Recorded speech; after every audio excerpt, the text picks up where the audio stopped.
Hey everybody, this is Chris at Can We Be Real? Episode, eight episodes? That's crazy. New beginnings. So, I'm excited. Let me go ahead and give you the coffee cup of the day because this is my favorite so far. Rhodey goes, I've got a coffee cup for you. And I was like, sweet.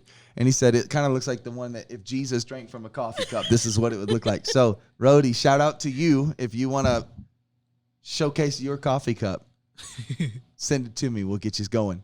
As you all know, Madre's at the table. Madre, say hello. Hello, everybody. So, and then next up is a relationship that kind of started just through happenstance. It's actually grown into a pretty good friendship. So, No doubt. Rashad, introduce yourself. Hey, everybody. My name is Rashad Tolbert. I'm a senior at Texas Lutheran University. There you go. So, tell us. So, give us a few things about Rashad. That do you still play football? Or you know? No, I don't play football Okay. anymore. He did play football at TLU though. All right. What position were you? I play linebacker. Oh, okay. All right. Headhunter. Hey. Yeah, of course. Okay. So where are you from originally? Van Vleck. No clue where that's at. Yeah, nobody does. I haven't met someone to do. VAN space VLECK. Okay. It's around Matagorda County, Victoria, Swinney. Okay. Bay City. Got you. That, Got me then. Okay. Got you. Yeah. Got you. I Got just you. keep throwing it Yeah. eventually. I was like, no. I see, I'm from Alabama, so I'm looking for the big cities. I'm like, hey, I'm an hour from here or whatever. Gotcha. Okay. But yeah, population is I think now we're at 1,400. So small town. It's kind of like, what town did you grow up in that was really, really small? Sinton. I was born in Sinton, so that was Is that pretty Texas? small. Yeah, that's down by Corpus Christi. But Okay. I lived third grade in Victoria, but I don't remember Van Vleck. Vleck. Yes, I man. don't remember that. What in but the world would the mascot be in Van Vleck? We leopards. Leopards. Okay. All right. Okay. They Don't may know be how it small, happened, but I they're have a lot of big. pride in it. I like that. And then shout out, you tell us what church you go to. I got a new St. James. My pastor is Reverend AJ Malone. Hey, there we go. There we Yes. go. Pastor Malone. He came and helped us out with an event downtown and got to come and pray with us. It was really good. Yeah, Yes. I was sad I didn't get to make it, but I heard it was beautiful. We're going to have another one. Yes. We got one coming up. Yeah. So tell us a little bit. We want to get to know you too. Any chance we get an opportunity to come out, if you had to explain who you are, Mm-hmm. I'm putting you on the spot. Yeah. Who give me some things about you that really make you who you are.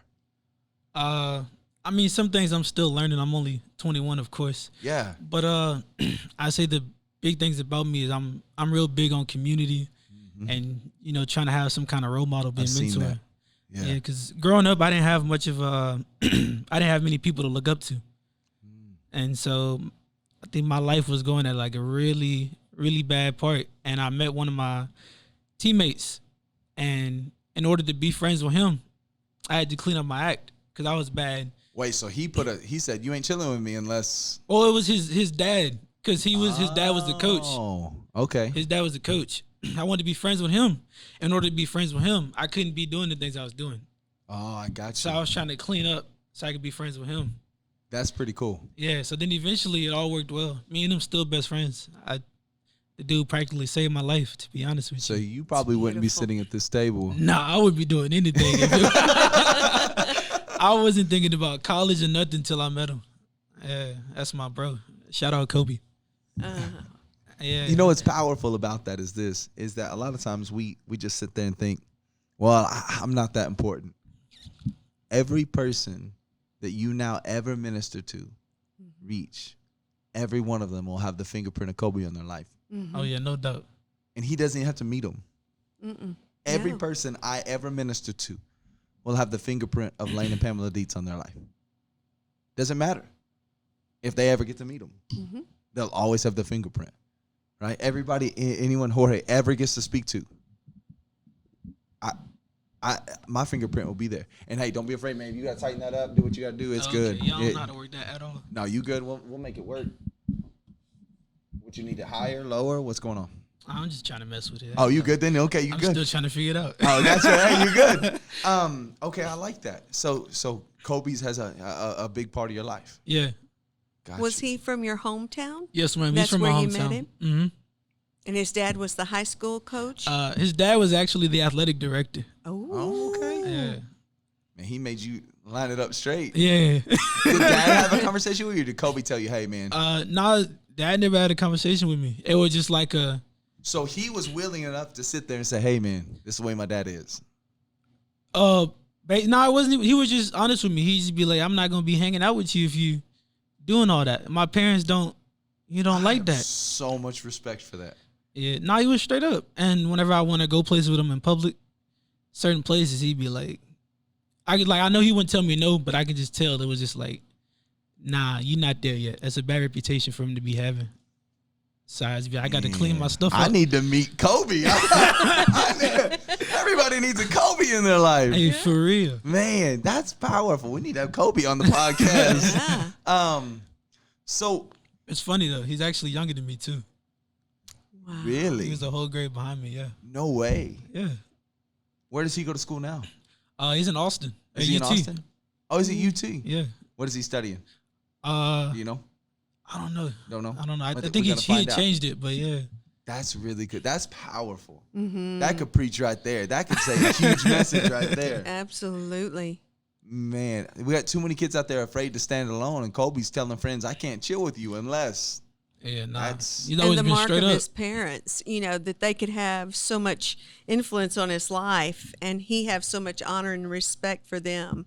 That's beautiful. That's Yeah. amazing. So And they never treated me bad. Like, even when I was acting crazy, they never Really? treated me bad. It was just that, like, once I started acting right, it was just like he's getting it. So now he deserves to, I guess not deserves, but like, yeah, I don't know, but like he's getting it. So we need to let him know that, show him some kind of way that you getting it. wow. Yeah. So you would go over to their house and we'd be over there all the time, kind of thing, or no? Yeah. I would go over there. Stay at night. Sometimes I stay at night. Sometimes I just be there till about 2 a.m. What was it about Kobe and his family that was drawing you, Rashad? And I guess a couple of things. I know for one thing, it was just that, like, they had a his parents had a healthy relationship. Wow.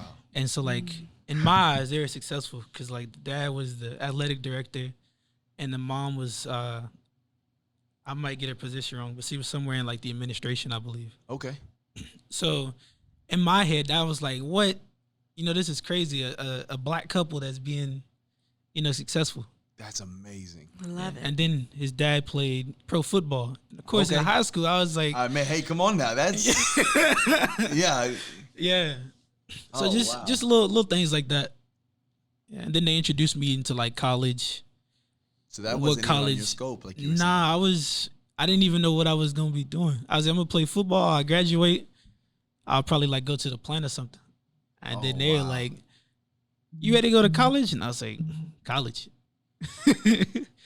And then they started showing me the like PV, A&M Commerce, Okay. different Yeah, colleges. Yeah. And then as I got smarter and I got a better reputation, then I got to be more involved with different little programs on campus. So then I went to college visits, and I was like, yeah, I got to go to college for sure. Wow. I got to get out of this place. That is Love it. so powerful. Man, Kobe, we're going to have to talk. I'm just saying, we're going to have to talk to Kobe. That would be a fun podcast to have both of them here Absolutely. to talk. Man, we're going to have to set that Yes. up. That's some funny stories, man. I bet. I bet. Yeah. Oh, man. Well, so the reason this podcast even started. Oh, and hey, before we start, tell them you have a podcast. Yeah, I do. Tell us about it. I have a podcast called Learning Boldly. Uh-huh. It's me and 3 other hosts. Yeah. We talk about, social issues that need some addressing, have those difficult conversations. Yeah. We mostly talk about it in the TLU community. For sure, yeah. We're going to the Seguin community. Mm-hmm. One of my big purposes or plans in it is to build a bridge between Black alumni and students on campus. It's powerful. So That is really, really cool. You guys got to check it out. I've already been listening to it. You guys have they've done it different, Jorge. They recorded all their episodes already, and they just already put it out. I'm just saying. We do it the opposite. Which you really dropping stuff. The next episode you got to hear is with Miss Barbara Ewing. Really? Yeah. Oh, She was first black graduate at TLU. Oh my goodness. Isn't that powerful? That's powerful. It's a powerful conversation. I'm excited about that. Yeah. That's gonna be fun. No doubt. So our conversation. He saw the podcast, with Chelsea and I, and about couples and relationships, and it kind of tied back into you were like, man, a young couple. Yeah. You know, it's different because most of the time you're not seeing couples thrive the way my wife and I, especially at our age. You know, you don't see it too much. And we began a conversation, and then we started talking about, and you told me a story, and we got on the subject of money. And I want you to tell, I want you to hear this story about when you first came and about the gas money. Do you remember what I'm talking about? Yeah. Okay, so tell us the story. Let's see. I guess when I first started making money, to me it was a lot. To others it was chump change, which I didn't know at the time. And so whenever I'd go out with them and they'd say like, if you're going with us, you got to put in for gas money. And I'd be like, cool, I can do that. How much you talking? And they'd be like, $20 from like here to Walmart. From TLU to Walmart, $20 in gas. And I didn't know. You didn't know, so you weren't going to cause waves. You were just like, hey, okay. Yeah, I was like, I don't usually, I don't know how money. Yeah, so I was like, everybody giving 20, I guess it's 20. As I got older and I started learning, I was like, you want me to give you rides? $20 a pop in the car. I was like, man, they scamming me. All right, so you didn't know though. No, I didn't know. Okay, and $20. It would be a car full. It'd be like more than 5 people. So he's making $100. And I think mine hit the hardest. Okay, and then you guys went out to eat. And then they were tipping. Yeah, tipping. They be tipping like 10 each, 5 to 10 each. On a burger. Whoa. And yeah, I barely had enough to pay for the burger. And so I just be like, oh, I'm gonna just leave a little change. That's all the tip I got. Or sometimes I'd leave a big amount just like them, but it just hurt me more, of course. Well, no doubt. Sure. Yeah. And what made you realize that wasn't the way it should have been? Who was it you were talking to? My boss, my current boss right now. She had a financial aid module. It was called like How to Be a Millionaire, something like that. Yeah. And so, I think every session of her class, I'd fill up the paper she'd hand out, just with different type of notes. Oh wow.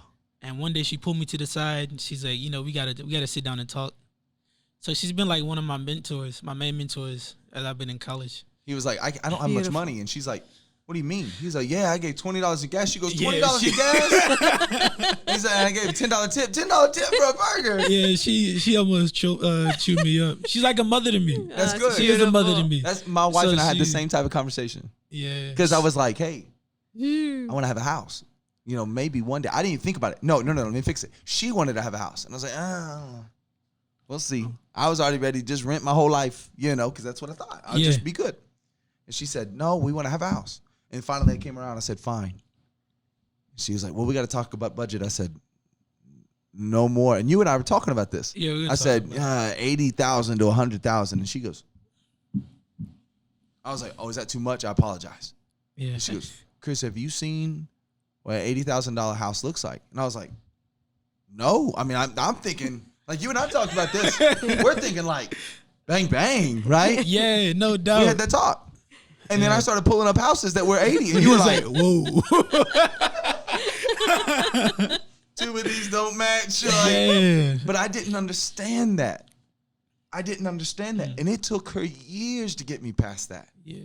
I mean, years to get me past that. Because I didn't understand how it really operated totally. It was a struggle. And if you have a poverty mentality, if you've grown up poor, that can really affect your mentality, the way you think, and it's hard to shake overnight. Yeah. You have to have a mentor, someone to teach you and share life's truths with you, to help you out of that. No doubt. But yeah, and like even still today, every time I think your name, I think about that conversation. Yeah. And I'm still trying to understand it. Mm-hmm. But at the same time I can't, because I still haven't made enough money to even know No doubt. what it feels like to to have that money. I pay all these bills and still have the money. So I was just like, I just that's a lot of money. That's about all I know. Then all of a sudden you start looking at houses like in certain areas, and then it depends. Mm-hmm. Like when we just built our very first house. Mm-hmm. One city, you're getting half the house that we got. You go to another city, you got double the house we got. So it's not just that how much you have, it's where you build that house. Mm-hmm. Then it's language I never understood. Yeah. It reminds me even to the language of, relationships. The first time, I think I told this in the last podcast, when Chelsea and I got into our first argument, I was like, well, I guess this is it. And she's like, what are you talking about? I said, well, first argument that ends a relationship. She's like, that's stupid. You're in the car with me. Quit. Oh, okay. Because in my mind, I was thinking that was going to be it. Mm-hmm. But we've had the same conversation when it comes to money. Money is a topic that many times we're not teaching people what it is how to handle money. Mm-hmm. What about you, Madre? What was your history of understanding money? What was it? Learning it? Did you always understand it? No, I grew up poor too, and I can tell y'all the first time I remember or figured out that I was poor, it was in second grade, and I really didn't know it up until then. And I asked my mom for 25 cents because I wanted to buy the lunch at school, and she went through the couch and through the car seats, and she said, well, we don't have 25 cents, so I'm going to make you a lunch today. And I was walking to second grade with my little lunch sack, and I was thinking, my God, we're poor people, and I didn't know that. It's a hard reality for a second grader, but, it's relative. It is. And it's just taken me a long time to learn the language, and I still don't know all that I want to know. Yeah. But I feel like I know a lot more than I did, back then, but there's more to learn. I heard a guy last week say, if you're trying to save and save enough to be wealthy, he said, you're making a mistake. You've got to earn money to be wealthy. You need to be thinking of extra income. Mm-hmm. How can you have extra income outside of what you earn toward what you want to retire with? And so there's always something new to learn, It is. And the problem is this. One of my things was, I can remember, I'm not even proud of this, but it was just, I remember I would buy a gun or I'd buy a PlayStation and I would buy this stuff because we had money. Yeah. And this is me being married with kids. And all of a sudden the money run out and I'd have to sell the PlayStation. I'd have to sell the gun. I'd have to sell these things. And it was always be like, hey man, just kind of run it. I don't play it that much anyway. No, I played that thing all the time. Yeah. But I needed the money. Yeah. But it's because I had to unlearn certain problems, and it took me time to unlearn that. Do you think sometimes it factors into worthiness? Did y'all ever feel like you weren't worthy of wealth, maybe? I struggled with that. There was a time it was like, well, other people deserve to be wealthy or have financial freedom, but I didn't feel like I was worthy to. And sometimes when you're in the ministry, people expect you to be poor. Well, you're in the ministry, you need to understand poverty mentality. You need to be down there. So it was there was a lot of struggle in that area for me. I used to struggle. Like I had a dream, and like my dream is I want to give away a car. Mm-hmm. I want to give away a house. That's my dream. You can't give away a car unless you have the car. Yeah, it's not more like, than hey, one man, car. You know what? Rashad, I'm glad you're here. I want to bless you with a phone. Listen. That ain't cost me nothing. That's her phone. Right? I can't give it away unless I have it. Yeah. I can't give away a house unless I have it. So it's understanding. I struggled with that. I didn't want those things because I was afraid as a pastor. People would think, I was always nervous of what vehicle I would have. I was averse of what house I would have because I would think people would be looking at me wrong and looking at me sideways, right? Mm-hmm.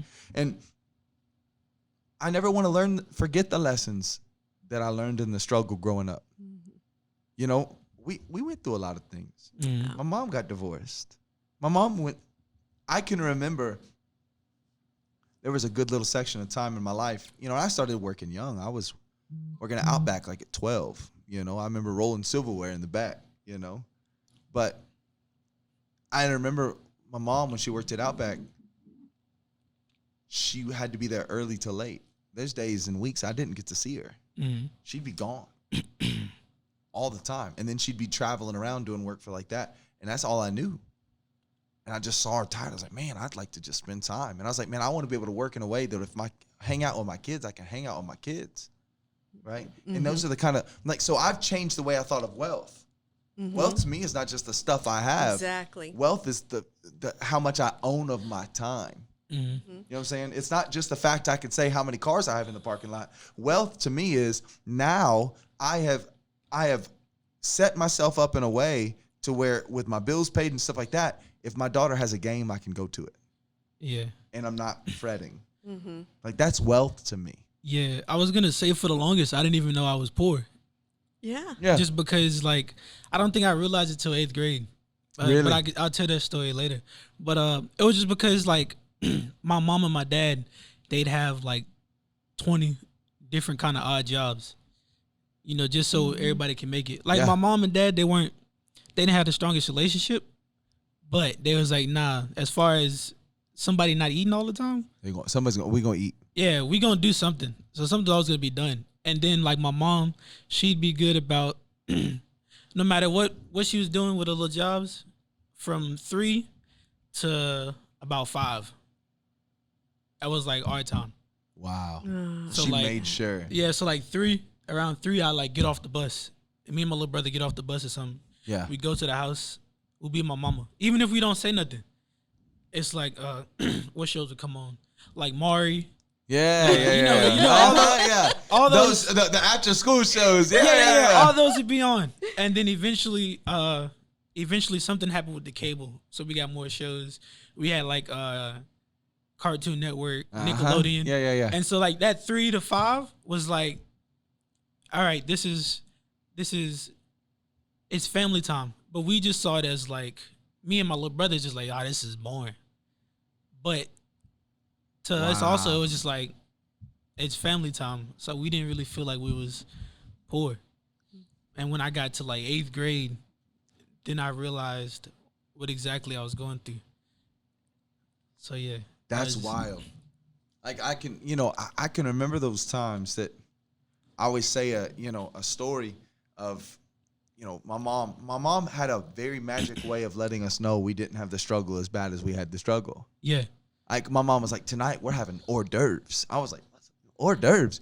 It was lunch meat and crackers. That's all we had. Yeah. You know what I'm saying? So I was thinking, this is cool, man. We're eating in the living room, sitting on the floor. But she had a great way. And then she would go without at all times just to bless us, give us a present to do that. And I was like, man, Mom, you're breaking your back. What do you? And so I knew I needed to learn the language of money because I didn't want money to control me. I didn't want to sit there but I also didn't want debt to control me. I didn't want those things to control me because I've seen that happen all the time. Oh, yeah. I've seen men break their back to run a company and they're not even a family. They're not a family in the house that they just built. All they're doing is just supplying, but they're not a dad there. And I respect that about your mom that said, man, this is family time. Mm-hmm. Yeah. And I remember, and even like at odd times, like sometimes we wouldn't have food to eat. We'd just be drinking water, watching Jerry Springer, something like that. And it was just like hey, we got each other. At least we got each other. Wow. Sometimes the lights would be, and we'd just be like making jokes in the dark and, like stuff like that. So I never felt really, I honestly thought every family went through it all. I was like, this is just a normal thing. Hand-me-downs, I was like, that's how it goes. You get older, your older sibling, cousin, uncle, whatever it be, they give you clothes. Mm-hmm. That's how life is. And then as I got older, then you started understanding. People started having like Nike, Jordan, and I was like, people ain't handing this down. You know what bothers me? Can I say what bothers me real fast? This bothers me so bad. Why couldn't, if you wore faded glory, you got made fun of. Yeah. Everybody wears that stuff now. Or the polo Aston with the 2 little horses. Yeah, exactly. My Adidas had 4 stripes. My Adidas didn't have 3 stripes. Mine had 4 stripes. Yeah. I was like, hey, what's going on? And they were like, Chris, What's going on with your shoes? And I was just like, what do you mean? They were the shell toes. I thought we couldn't afford the shell toe Adidas's. We had the Payless Adidas's, 4 stripes. But like Champion, everybody's like, oh, Champion. Champion used to be cheap clothes. Champion used to be nothing. You know what I'm saying? Like Air Force Ones, hold up. Like you didn't have to, like, you know. Now they're all like, anybody could wear any kind of stuff. That wasn't the way. Like you had no the doubt. brands and stuff like that. Man, these kids don't realize how good they have it. Yeah, I was rocking South Pole. South Pole. And it was because they made clothes that were better for bigger people. Yeah. So I felt more comfortable in South Pole. I was South Pole from like my head to my feet. Oh, yeah. And I was loyal to it. So everybody be in the Nikes and the Jordans, and I'm in my South Pole. And they're like, why you always in South Pole? I'm like, I live on the south side of Bay City. Yeah. I was like, this is just what it is. This is what it is. Man, back in the day when FUBU was a thing, FUBU was like, man, the clothes to wear. Yeah. But see, I think that these are the conversations. So this is what I would ask you. I don't want my kids to taste the struggle that I tasted. Mm-hmm. But I want them to learn the lessons that the struggle taught me. Yeah. What lessons do you dream for your grandkids to learn? Because, let's even go to your grandkids that you teach. Mm-hmm. And what lessons do you want your kids to learn that you don't want them to go through? What are some things that you want them to learn?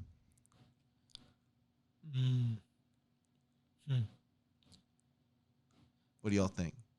I want them to be able to be comfortable being with each other. Like even whenever we was in the dark, making jokes, laughing, together. Me and my little brothers trying to find each other. I want them to be able to do that without the lights having to be off to do that. Things like powerful. that. Yeah. What about you, Madre? Well, I hope I don't sound like I'm bragging, but I really think my grandchildren have already learned this, and I hope I don't cry. I'm going to try to fan my eyes. I think gratitude is everything. Yeah.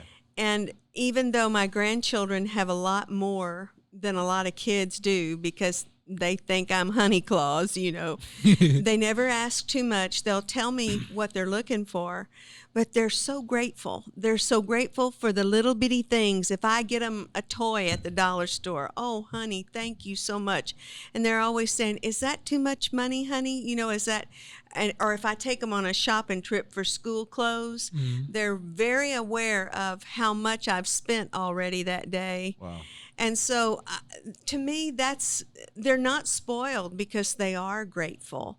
And I think that gratitude will get you everywhere in life.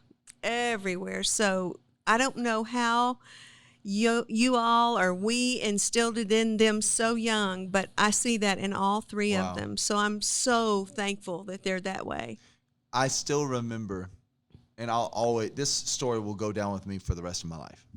I was in youth, and, we had our struggles, but I had a smile on my face. We always wanted, and the McLean family, Miss Vicky, came in, and McCain. Sorry, there's no L. McCain, Vicky McCain. She comes in and she called me and my friend. She goes, "Hey, come here real quick." That's what she goes. "I wanted to bless you with something," and it was Aeropostale. I was like, okay. I went to that store that day, and I went and I saw all the clothes. And I said, but if I go to the clearance rack, I can get a full outfit for the same cost. Well, it was summer, so all the clearance stuff was sweatpants and sweatshirts in the Alabama heat. I didn't care. I had a gray with yellow stripe whole outfit, and I was like, I'm going to an event tonight. I'm wearing this. I started back then. Like, I like a shirt. I'm going to put it on in the car. I'm not going to wait till I get home. I was like, That's true. I'm going to do it now. I got blessed. Terrence blessed me with a suit. I went to the store. I said, "Where's your bathroom? I'm going to put this on now." I'm going to do it. And I can remember going that night, and I'm sweating. I'm pouring sweating, but I don't care. I think I look fly. She doesn't still realize. I think she does, but not to the depths of how much that blessed me. Yeah. Of always, to her, it was $50. To me, it might have been $5,000. Mm-hmm. Might as well be $5 million. Yeah. And to be able to bless and go back, and I want my children to know the joy that you feel about blessing a homeless person that doesn't have food. going to bless somebody that doesn't have clothes. That's my dream. That's my goal, to bless people in Thanksgiving. Like I was telling you, plates for Thanksgiving. They're like, what do we need to do? Nothing. Yeah. To remember that. That's worth its weight in gold. Do you know what I'm saying? Mm-hmm.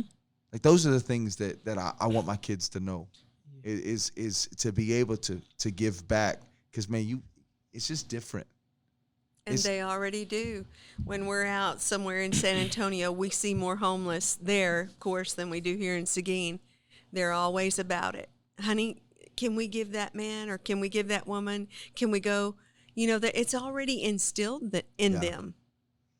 Why do you think money is such a struggle for people to manage and for people to learn when they're growing up? Maybe even in our age. You know, I'm older, but it made me feel good to say our age. It felt good for a hot second. In our 20s and early 30s, why is it a struggle for us to learn money? I think it's because that's usually by the time it's your money, and not like, you know, because before, like whenever, of course, all my life I lived with my mother and my grandmother. When I lived with my grandmother, it was just kind of like, you want your phone bill paid? Mow the yard. Oh, you were working for it.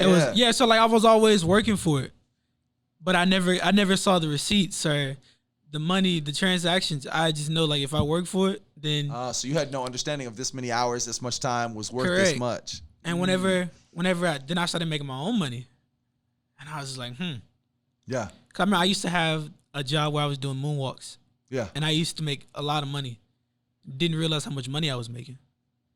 And when I'd either spend it or like lose it, or, you know, something like that, and I'd just be like, all right, it's just, you weren't used to having it, so it wasn't you didn't know the just value like, of what you cool. had.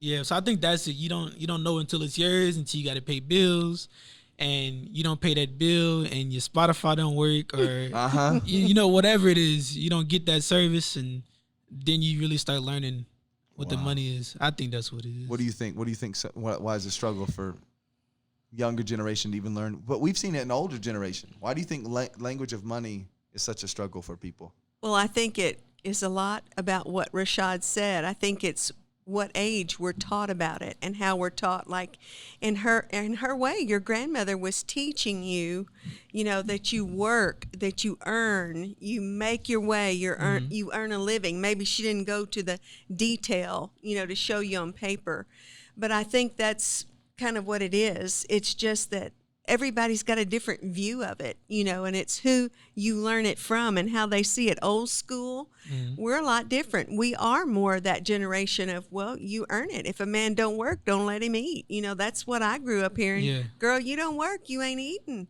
And so, you know, it depends on the generation that's taught us too. Yeah, same. I remember one of my uncles, one of his lessons that helped me out was just like, because he didn't have that much money, but you couldn't tell just because he was within everything. And so one day I talked to him, and he's like, if you work, you just work your butt off, and then, you know, the rest will happen. Yeah. I said, what you mean? He's like, just work your butt off, create some kind of value. Yeah. He's like, I get my haircuts for free because I'm cleaning up the barbershop. Oh, wow. You know, things like that. And I was like, okay. So that was one of the things I'm always like, if I don't have money, I'm going to at least do something. Yeah. I'm going to pull my weight somehow. That's amazing. You know, I think of one of the struggles that I've even had in the past, and what that is discipline. That immediate gratification is easy. That saving up is not so much. You know, like I was telling Presley this. I was like, hey, show me what you bought with your birthday money 2 years ago. And she said, oh, I don't remember, right? And I said, now think if you would have saved that up and bought one big thing. You know, think about that. You were gratified for that short amount of time. I get it. But what if you would have put that away, you know? And I told her, I said, you know, we've had a deal since she was in kindergarten. And I said, now listen, I'm not paying for your college. I told her, I said, you know, your scholarship's going to pay for this college or not. You're going to work for it. I want you to know. Because I don't want you to be in this student debt, you know, for so long. I want to go there. I said, but if you get a scholarship, I'll buy your car. I told her this since kindergarten. I said, if you get a scholarship to school, I'll buy your car. And I said, but think about this. How much of a nicer car can you do if you begin to save now and you help me along with that later on? Now it's hard for her little mind to get that. But now I've been like, hey, what do you want? What kind of car do you want? When I start investing those things into it and get her to dream those things, and that was hard for me because I wanted that immediate gratification. I wanted that new pair of shoes. Not knowing that new pair of shoes could have saved up to where I could have had maybe something, you know, the other shoes weren't that bad. But knowing to work towards those things, you know, to work, and it's hard. It's not easy. You know? It's not. I watched my grandparents. They were not wealthy people by any stretch of the measure, but they were the hardest working people I know. They passed on a tremendous work ethic. My mother had 43 years of perfect attendance with Southwestern Bell. I mean, you think about that. I saw her and my daddy go to work with the flu. We get impressed with kids doing that 1 year of school. And she's 43 years. 43 years. They didn't even know what to give her. It was so incredible at the end of that time. Like, what do we give this woman, you know, for that kind of. So that's the kind of work ethic. And they saved up for everything and they paid cash for everything. So I think about all the interest I've paid in my lifetime for cars and houses and stuff like that. I mean, it's probably shameful what I've paid in interest, and they never paid a dime in interest, but they paid cash for their little truck or their little car or his little boat or their little house, you know. Wow. And they lived a comfortable life, but it wasn't a wealthy life. But they owed no man nothing but to love him. They lived out that scripture. And of course they were tithers. I mean, I grew up from the time I remember anything. I remember my grandmother giving me a dime, and then she showed me it was 10 pennies. And she said, now, Pamela, what part of that goes to Jesus? And I said, well, I don't know, Granny. And she said, you get all this, 9 pennies. And poor little old Jesus only gets one. Dang. She taught me about the tithe. You're weeping over 10 pennies. Yeah. Take them all, Jesus. Let's give Jesus some more, Granny. But see, tithing was never a problem for me growing up all my life because I always felt like Jesus got the short end of the stick, you know. So that was their foundation. They tithed. They supported their pastors. They were the friend of the pastor. And then they paid cash for everything. Wow. What would be... let's say you're sitting at a table. Let's say we had a group of young college students, and they're like, give us some tips that we can to understand money, to grow money. What would be some tips you would give? I'll tell them one thing that my pastor taught me. He said, tithe to the Lord, give him your first fruits, honor the Lord with the first of all that you earn. I mean, that's a good principle, you know, as if you're a Christian. And then the second thing he said is now give to yourself. He said, start your savings account and put 10% or whatever you can afford. Learn to live on the 80. Yeah, exactly. No, and it teaches you discipline too. You know, you can't go out and do what you want to and you don't touch it. He said, try not to touch it unless there's an emergency, and then have an emergency fund. Have a year's salary saved up so that if anything happened and the economy collapsed and you were out of a job for a year, you have that year's salary saved up. What's something you've learned? What would be some advice you'd give? I think that'd be the biggest one, that 80-20. That was the one that shocked me. My boss told me that. Oh, really? In our module, she's like, 80% here, 20% here. So one of the days I remember going into her office and I was like, all right, let's try it. I was like, but I think at the time I was making probably like $36 a paycheck. But I was just like, you're like, no, hold on, this one. But I was like, you know, let's just go for it. Let's go for it. And I think after a while, I started doing more hours, making more money. Yeah. I started working with her. And I forgot I had a whole 20% going to my bank that I wasn't touching. And so I think one day the bank had sent me something just like, I don't know if you forgot, but, you know, look at this. I looked at my account and I was like, where does this come from? And I went to my boss and she's like, that's your 20%, dude. What do you mean? And I was like, how long has it been? She said, not that long. If you don't touch it, you just... That's powerful. Fine. So, yeah, just the discipline to do the 80-20. And I would go into what you just said. Find someone that speaks money, that loves you enough, that's not trying to steal from you, but will give you wise counsel. Right. Man, wise counsel is so big. You know, I am the pastor I am today because of wise counsel. Mm-hmm. I am the father I am today because of wise counsel. You know, I go to people that understand, that are not shocked by it, right? I don't need to go to somebody that doesn't own a house to ask them what it is to own a house. Mm-hmm. No offense. Like, I don't need to go to somebody. Let's talk about, I don't need to go to somebody that doesn't speak Spanish to learn Spanish. I don't need to go to somebody that doesn't speak. So I need to go to someone that speaks that. So if I'm going to do that, I need to go to someone that speaks money to understand money. Yeah, no doubt. Because I wasn't bad with money. Yeah. Like, I understood money because Yeah. I was like, whenever I go to the stores, I know how much certain things cost. Mm-hmm. And so I'd just be like, all right, chips were like 50 cents at the time. Yeah. I was like, all I need is 50 cents, Uh-huh.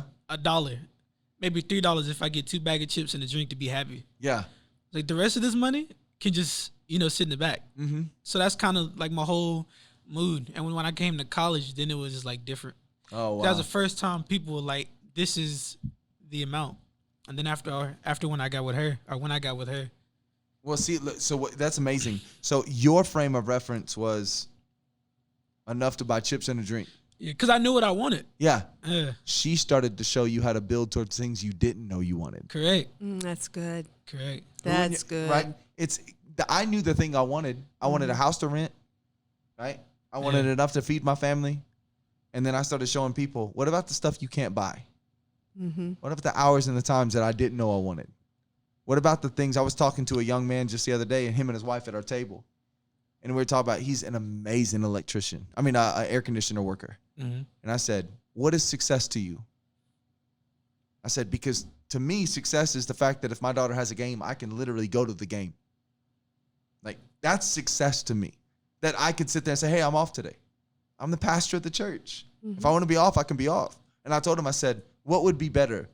Asking off or telling your business, hey, I'm not coming in today. I'm going to my kid's game. Yeah, that's Well, it it better. boils down to who's got control of your life. Who's got control of your life? Yeah. And that's the ultimate success, is when we have control of our lives, not a corporation. No. I think that's what wealth. That's wealth. Yes. Not Yes. having to own, but to be able to make that decision. I think that's the true Yes. meaning of wealth. It is. I agree. Yeah. We've got to get it. It's not Yeah. owning 50 cars. It's being able to say, if I need to get a car, I can. Yeah. Mm-hmm. You know, I have Owning the your life. ability. Yes. I'm at that position. I can do that. Right? If I wanted to bless somebody, I can do that. Mm-hmm. Like, my dream of wealth is to be able to hand somebody the keys to a house and say, here.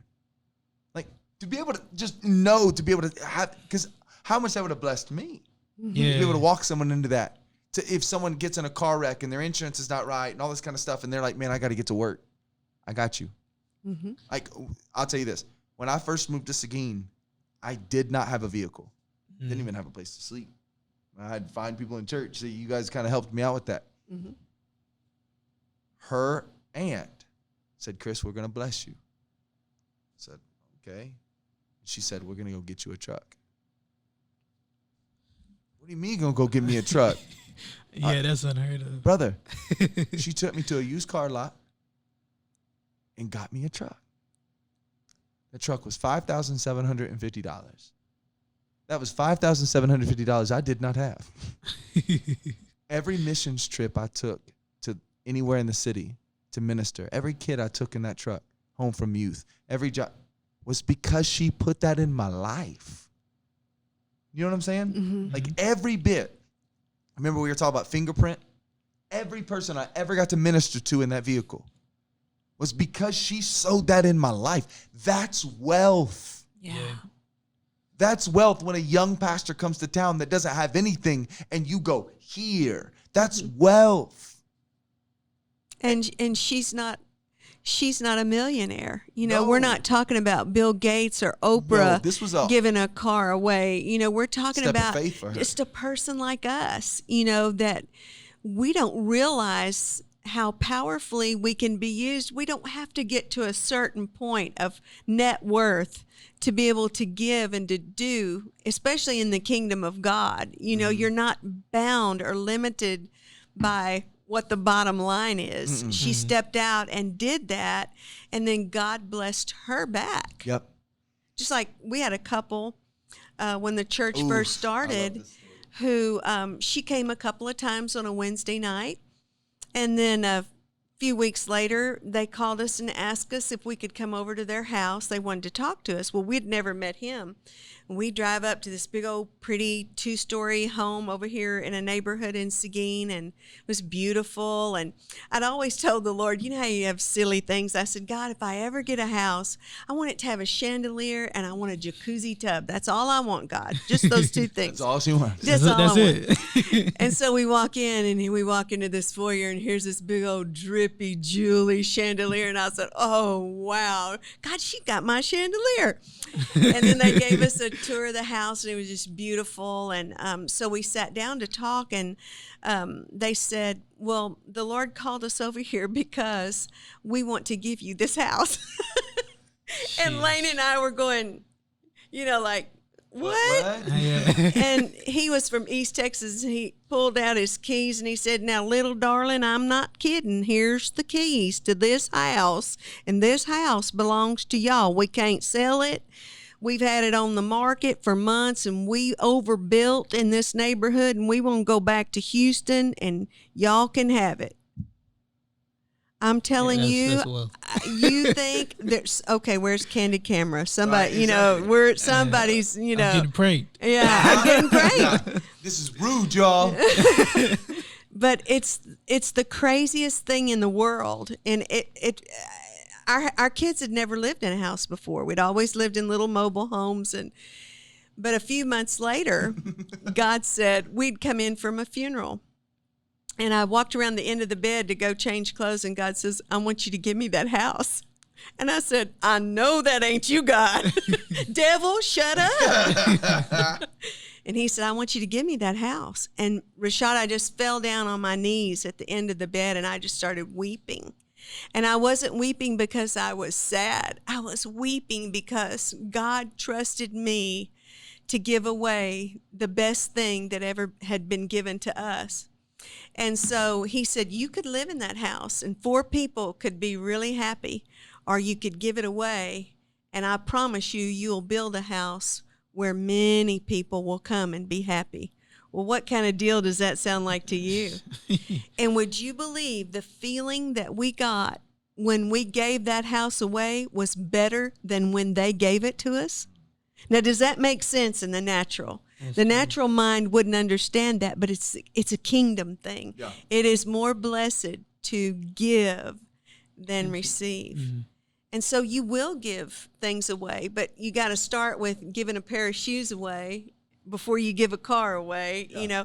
If we're faithful in the small things, when we get to that point where God's requiring us to give a house, then we've built up our faith to give it. Do you mind telling them what happened? Which part? What do you want me to tell? Where that house went. Where it went? Yeah, because remember, with the funds from that house. Oh, where the funds went. Oh, the cool part is they were right. It had sat on the market for months and months and months, and nobody came to look at it because it was too expensive for Seguin. Mm-hmm. So we took our Wednesday night prayer warriors over. You know how those people are. They in touch with Jesus. And we got around that house, and we held hands, and we said, Lord, we give this house to you. Now you sell it. In 2 weeks, Rashad, we had a full price offer on that house. And what was so ironic, a lady that worked for the real estate company that had it listed bought it. So that house, we're sitting or standing on the foundation. The sale of that house poured the foundation for this building and did some other things too. The very concrete you're sitting on is because a man from East Texas and his wife gave a house to a couple who were willing to give it to God. That is crazy. You are one of the people that God said, if you give it to me, more people like you. Like, think about that. That's wealth. Yeah. You're sitting on the fruit of giving. You're sitting on that's powerful. Mm-hmm. Every person that ever finds Jesus in this building, every person that ever comes and gets fed because they're hungry, everybody that comes and gets their electricity taken care of because they can't afford it, is because someone was willing to give. Mm-hmm. And that's powerful. It's powerful. When you stop seeing money as a slave owner and you see him as a tool, money's a tool. Yeah, no doubt. It's just a tool. And it can either be a leash that leads you, or it can be a hammer that you can go through and break through walls to do things you Yeah. dream of. It's true. And I've been led by it before, where you have to do certain things. You have to go. I see people online all the time. Oh man, if I didn't have to pay this bill, I would quit this job. Right? I don't want to always live there. You know, but you have to be willing to give. You have to be willing to bless. You have to be willing to get discipled. You have to willing to be learned to discipline. You know, I've got to look more than just eating for tomorrow. I need to be thinking about like how much of 20, what? Like, that's mine? Yeah. And she's like, man, yes, it is. That's powerful. So you have to be tested. That's part of it. You have to be tested. So you could have said no to that. You know, you could have not seen it in your mind. You could have not trusted her, but you tested her, and now you have a testimony. That's powerful. Yeah. So, last thoughts. We're finishing about money. Last tip. Something you've learned in life. A tip that you can send the crowd away with. And when you talk about money, well, we can only just barely scratch of the surface. Give me a tip of somebody that's like, man, I want to learn what it is to walk in that. What would it be? Well, I'll throw it to Chelsea. I took Chelsea to lunch one day. I mean, not Chelsea, Presley. That's his oldest daughter. That's my oldest He's daughter. married to my daughter, Chelsea. Presley's their oldest, and I took her to lunch, and she said, honey, if I had a superpower, what would my superpower be? And I told her what I thought. She thinks deep, you know, even though she's a little kid, or she was then. And I said, well, what's my superpower, Presley? And she said, you would be generosity woman.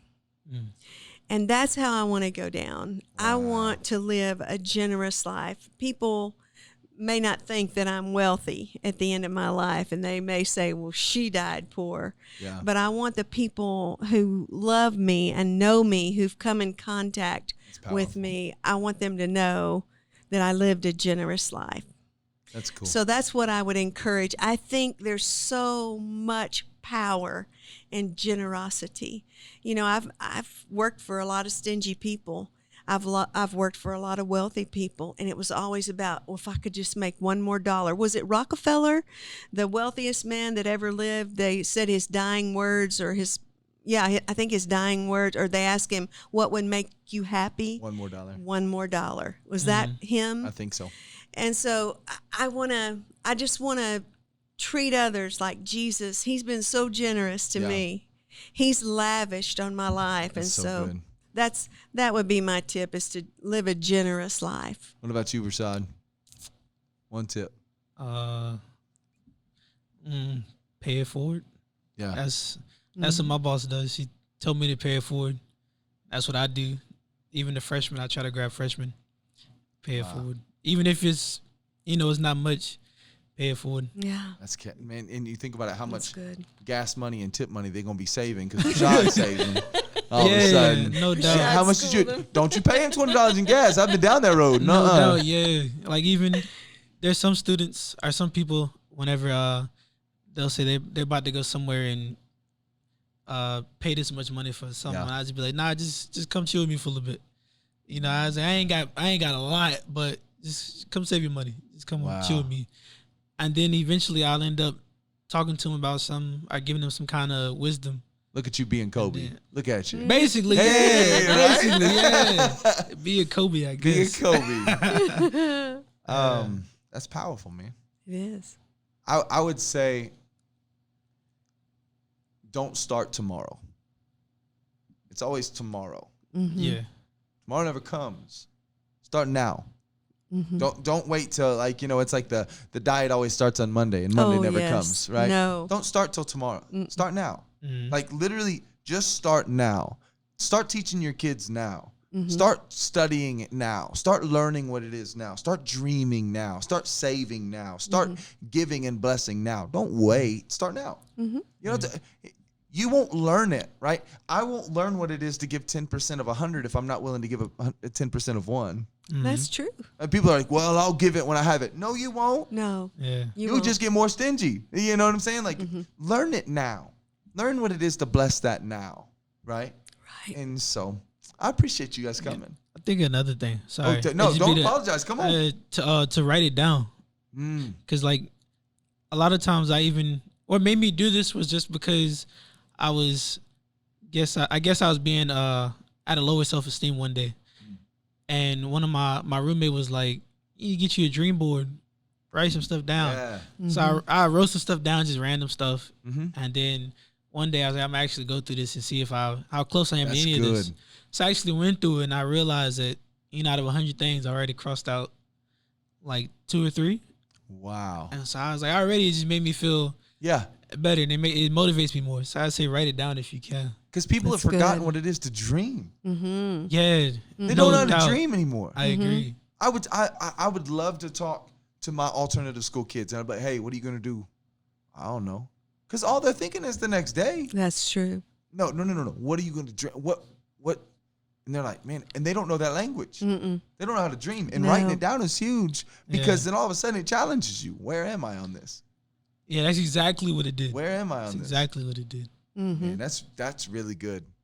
Now you got me wanting to go home and write some stuff down. I'm gonna be like, hold on, I want a dream board. I want a dream board. You should see dream. You should see if you can actually fill it out. He gave me like this. There's 100. Yeah. 100 lines. Try to fill it out. Go. I dare it. you. You probably ain't got 100 off the top. And I was like, all right, let's see. So I started going. I was like, okay, I think I'm at like 50. You start making stuff up. Yeah, you start making stuff up. Like, and then it also brings you to reality. Because I'm like, I was going all big. I'm like, millionaire. Millionaire. Yeah. The biggest house, yada, yada, yada. So then I was like, maybe I need to, what about some ones I can do before that? So it's like before millionaire, I was like, let's have $1,000. Let's be $1,000-aire. You know? Yeah, let's be $1,000-aire. Let's be $1,000-aire. Before you get a house, let's get an apartment. Yeah. Don't forget you got to get a car. Let's do car. Start looking at the steps. Yeah. So then that makes me. Yeah. It brings the reality. Because then all of a sudden, if you just have that mountain in front of you and not know one step starts you on that, then you'll feel like a failure because you never touched it. Right? Because I wanted a mansion. I was like, what am I going to do if I were to get a mansion in Seguin? It can't be close to Walmart. Yeah. And I forgot to put car on my list at the time. So. Yeah. What you going to do in a house you can't go nowhere from? I'm going to ride the bus. I live in a whole mansion. Yeah. But that's what's so good, too, because you should dream and have practical dreams, too. Yeah. Dream crazy, dream big. Yeah, no doubt. Dream big, but then also dream small. Like checkpoints. Checkpoints. Yeah. It's Checkpoints okay to win the game. You know, like it's like there's dreams of people sitting there like we used to do this all the time at the gym. People had these big dreams. I'm like, what's your 1 week dream? Like, man, I'm like, be here every day. Yeah. You ain't gonna have this huge thing. Give me 5 days in a row that you show up and you're on time. Oh, I want big stuff. I get you want big stuff. Let's accomplish this first. Good. Let's get that down first. People are like, Mo, I want a mansion too. Okay. Start living off 80. Right? Start living off 80. Start trying to start doing those things. That's good. And a lot of people absolutely have no idea where their money goes. We've counseled a lot of people financially, and they would let us into their personal budget and finances. And so the next week we'd come in and I'd have like so much money on a plate and I'd push it over to them. I said, go ahead and eat that. We're going to wait for you to eat that. And they're looking at me kind of like you're looking at me like, what? But we said you ate $375 last month at McDonald's, Burger King. We had figured up how much they had literally eaten. Well, you take a $10 bill and stick it in your mouth, and I tell you, it becomes a reality. And that's the problem. Most people are poor, but they don't know why. It's not necessarily a money problem.